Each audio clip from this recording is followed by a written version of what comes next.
Bonjour à tous, bienvenue, je suis ravie de vous retrouver pour une nouvelle semaine. Sans plus tarder, découvrons ensemble les titres de ce lundi 22 septembre. Deuxième semaine d'audience pour le procès Xynthia. Une semaine à nouveau ponctuée par les témoignages des sinistrés, mais également par la délocalisation du tribunal à la Faute-sur-Mer. Cette commune où 29 personnes ont perdu la vie cette nuit de février 2010. C'est désormais officiel, Nicolas Sarkozy est de retour sur la scène politique. Avant d'entendre les principaux responsables politiques de Vendée au cours de la semaine, un politologue revient ce soir sur cette annonce de l'ancien chef de l'État. Enfin, découverte du château de Pouzauges à l'occasion des Journées du patrimoine. Ce château que beaucoup confondent avec celui de Barbe-Bleue à Tiffauges. On débute ce journal avec le procès Xynthia. Ce lundi débute la deuxième semaine d'audience au Sables-d'Olonne. Et dès ce matin, les sinistrés se sont à nouveau succédés à la barre pour témoigner. Et au-delà de ces moments forts, cette semaine sera ponctuée de rendez-vous importants. On fait le point avec Caroline Tronche sur place.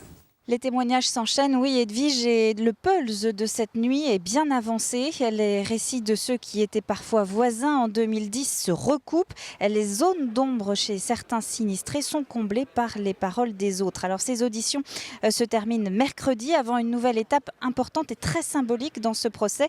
Le déplacement de tout le tribunal à la Faute-sur-Mer pour voir in situ les hauteurs d'eau au moment de Xynthia. Un moment important et douloureux pour les parties civiles dont certaines ne sont pas revenus sur les lieux depuis le passage de la tempête. Ça devrait être relativement solennel puisque le tribunal a demandé à ce qu'on soit relativement sans parole, voire même muet. Ça peut être effectivement très délicat pour certaines personnes. J'espère sincèrement que tout le monde supportera cette épreuve supplémentaire, mais c'est nécessaire pour la compréhension, pour le procès. C'est nécessaire pour la compréhension de ce qui s'est réellement passé localement. Cette dimension psychologique, elle est évidemment primordiale. Des psychologues professionnels sont sur place en permanence ici aux Atlantes pour accueillir et écouter les sinistrés et les proches de victimes qui auraient besoin de se confier. L'épreuve qui est la leur est une épreuve effectivement très lourde à gérer, très lourde à supporter. Et il est évident que certains ont besoin d'un accompagnement psychologique ou tout simplement d'un accompagnement humain autre que celui qu'ils peuvent recevoir à l'intérieur même de la salle d'audience. Nous avons recruté 3 psychologues qui sont en permanence au sein des Atlantes afin d'épauler les victimes qui peuvent en avoir besoin. Il reste maintenant 18 parties civiles à passer à la barre, dont 11 victimes par ricochet, des personnes qui n'étaient pas présentes à la faute au moment de la tempête, mais qui ont été touchées et dont la vie a été profondément changée depuis le passage de Xynthia, puisqu'elles ont très souvent perdu au moins un membre de leur famille. Merci Caroline Tronchon, on vous retrouve demain sur place au Sables-d'Olonne. Au chapitre politique, c'est le retour dont tout le monde parle, celui de Nicolas Sarkozy. L'ancien chef de l'État l'a annoncé vendredi sur les réseaux sociaux avant de le confirmer sur France 2 hier soir. Il est donc officiellement désormais candidat à la présidence de l'UMP et devrait ensuite viser l'Élysée.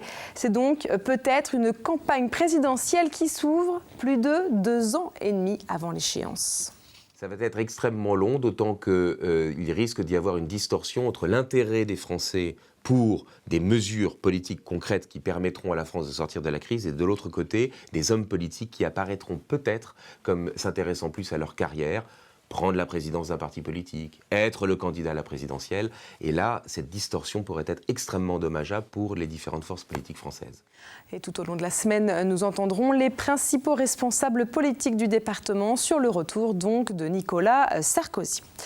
Un mot à présent de la session du Conseil général. Elle s'est déroulée vendredi et parmi les points évoqués, il a été question de la situation du secteur du bâtiment avec notamment la norme sismique qui s'applique en Vendée et qui augmente donc le prix des maisons.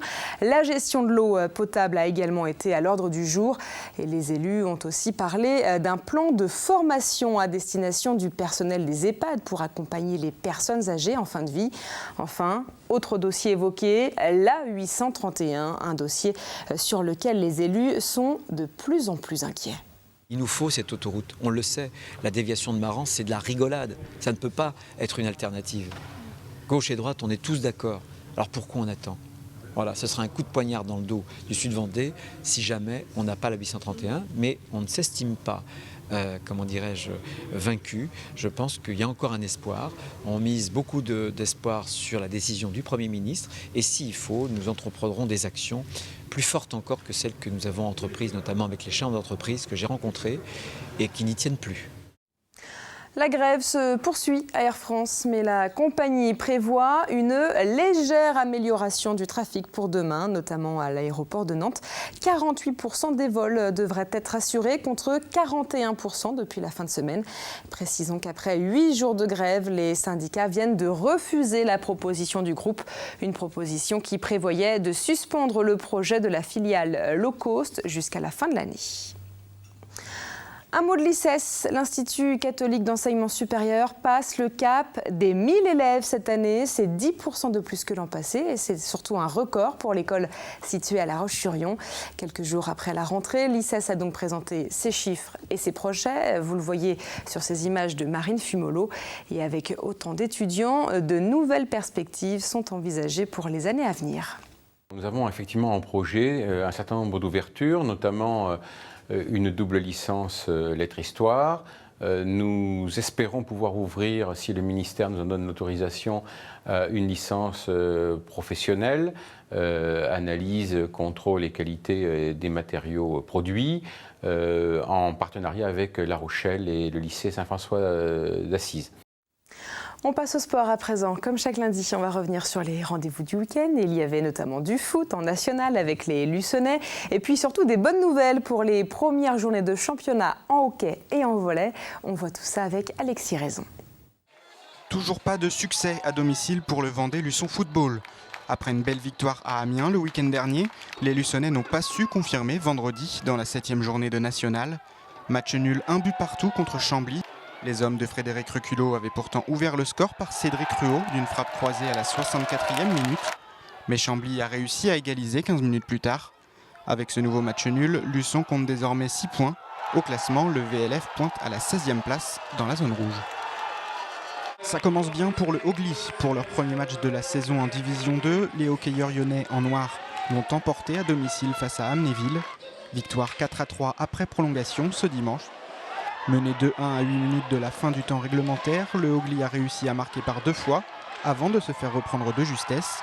3-3 au début de la prolongation et c'est finalement la recrue suédoise Magnus Lindgren, qui ne devait pas jouer ce match, qui a donné la victoire aux Lyonnais.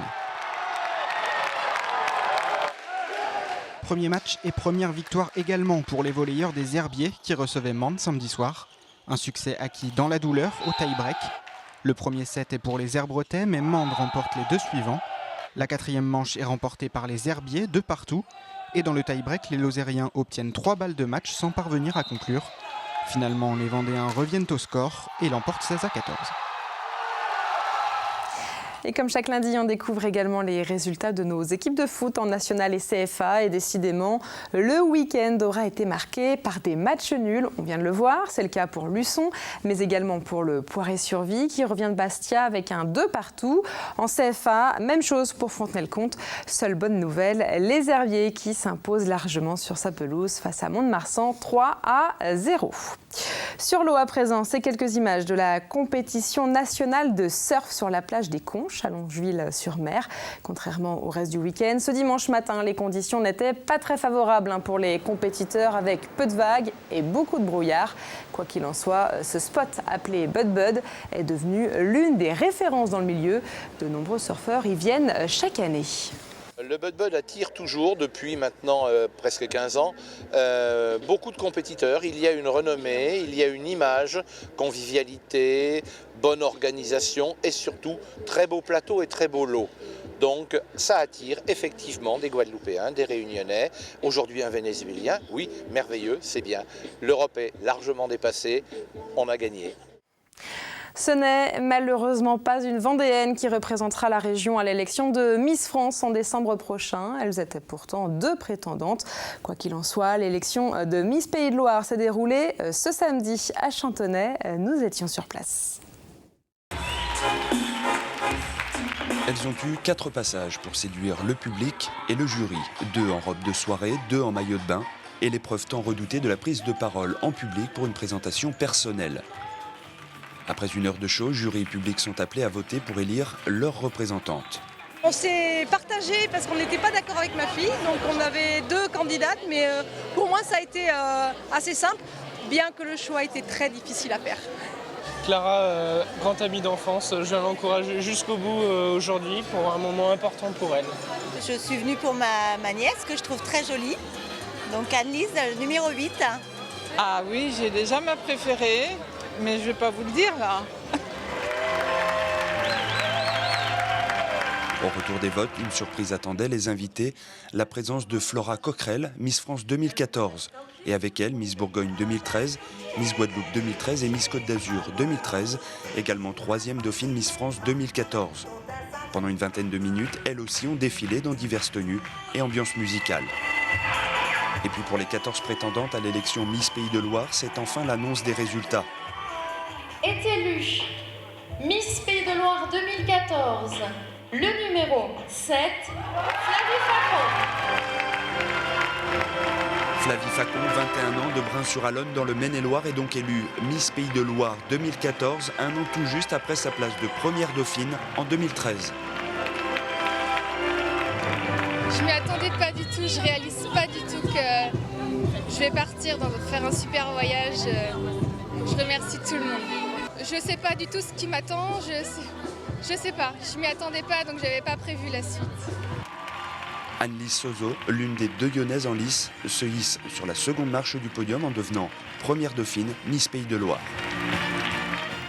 Et à 20 ans, la Miss Vendée 2014 devient donc la première dauphine de Miss Pays de Loire, un titre auquel la timide Anne-Lise Sozo ne s'attendait pas. Je m'y attendais pas du tout, vraiment très surprise, je suis très contente. C'était très dur avec beaucoup de stress, mais c'était vraiment un réel plaisir de partager avec toutes les candidates. C'était une très belle soirée.